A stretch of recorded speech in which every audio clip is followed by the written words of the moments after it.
Dear viewers, अस्सलाम वालेकुम। उम्मीद है आप लोग खैरियत से होंगे और आप लोगों की तैयारी जो है वो भी बड़ी अच्छी चल रही होगी। आज सुबह मुझे इत्तेफाक हुआ यूट्यूब पे कुछ चैनल्स पे कुछ वीडियोस को देखने का, जो पंजाब पुलिस सर्विस कमीशन में लेक्चरर की वैकेंसीज के हवाले से थी, उसकी तैयारी के हवाले से थी। तो मैंने 3-4 वीडियोस देखी। लोगों ने बहुत अच्छे आइडियाज शेयर किए हुए थे, टिप्स शेयर किए हुए थी और मुख्तलिफ जो है वो मेथड्स डिस्कस किए हुए थे तैयारी के लिए। तो उसमें जो 3-4 चीज़ें कॉमन मैंने देखी और मैंने सोचा कि उन पर बात की जाए, तो उन्हीं को मैं डिस्कस करना चाहता हूँ आप लोगों के साथ। सबसे पहली बात तो ये है कि जो पब्लिक सर्विस कमीशन में लेक्चरशिप का एग्ज़ाम होता है वो आपकी मेमोरी से ज़्यादा आपके नॉलेज का एग्ज़ाम होता है। आप चीज़ें कितनी समझते हैं और उनको किस तरह से कम्प्रीहेंड करते हैं, ठीक है। और कम्प्रीहेंशन और अच्छी अंडरस्टैंडिंग के लिए मैं समझता हूँ कि ऑब्जेक्टिव टाइप जो है स्टडी वो कितनी ज़्यादा कारआमद नहीं होती। जब आपको किसी चीज़ का कंटेंट मालूम है, किसी चीज़ का नॉलेज है, तो आप उससे किसी भी तरह से जो क्वेश्चन पूछा जाएगा आप उसको जवाब देने के काबिल होंगे।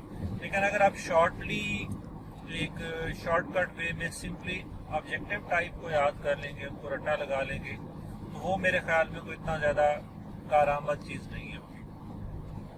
दूसरी बात जो थी वो ये थी कि जैसा कि आपको पता है कि 8 तारीख लास्ट डेट है अप्लाई करने की, और एप्लीकेशन के कुछ ही दिनों के बाद जो है वो शेड्यूल आना शुरू हो जाते हैं टेस्ट के। और तो स्टूडेंट्स इस बारे में बड़े कॉन्शियस हैं कि उनके पास टाइम काफ़ी महदूद है और इस महदूद टाइम में वो कितनी तैयारी कर सकते हैं।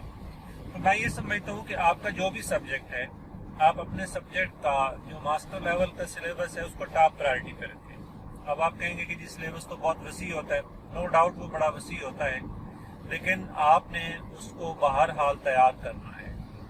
आप अच्छे से अपना सिलेबस तैयार करें, और तैयार करने का मतलब ये नहीं है कि अब आप नए सिरे से उसको तैयार करना शुरू कर दें, पढ़ना शुरू कर दें। ये चीज़ें आप ऑलरेडी पढ़ चुके हैं, इन्हें रिवाइज करना है, और रिवाइज करना कोई इतना मुश्किल काम नहीं है।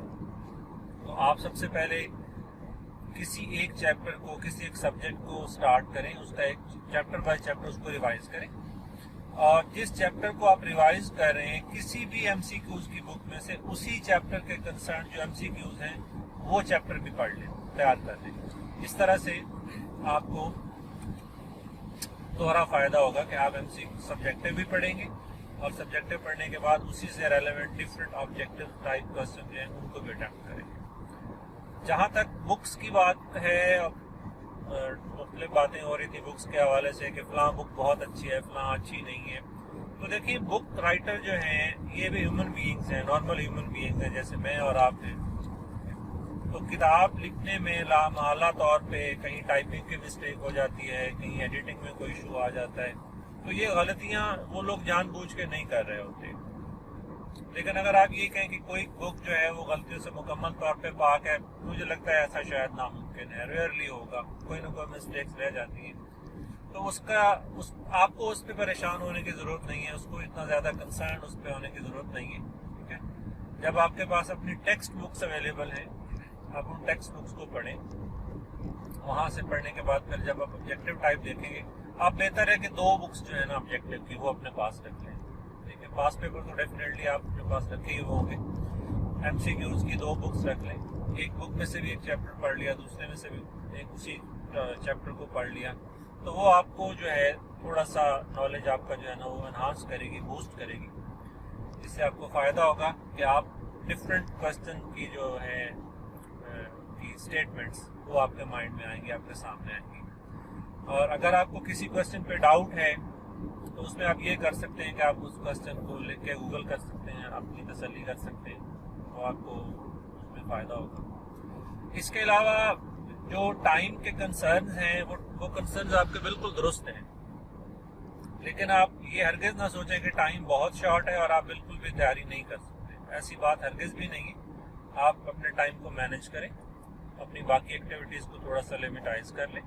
अगर आप जॉब करते हैं तो आजकल जॉब में भी इतना ज़्यादा वर्कलोड नहीं है, ख़ासतौर पर जो टीचिंग जॉब्स हैं, ठीक है। तो आप मैक्सिमम जितना टाइम स्टडी को दे सकते हैं दें, ये एक बड़ा गोल्डन चांस है और बड़ी अच्छी नंबर ऑफ वैकेंसीज है।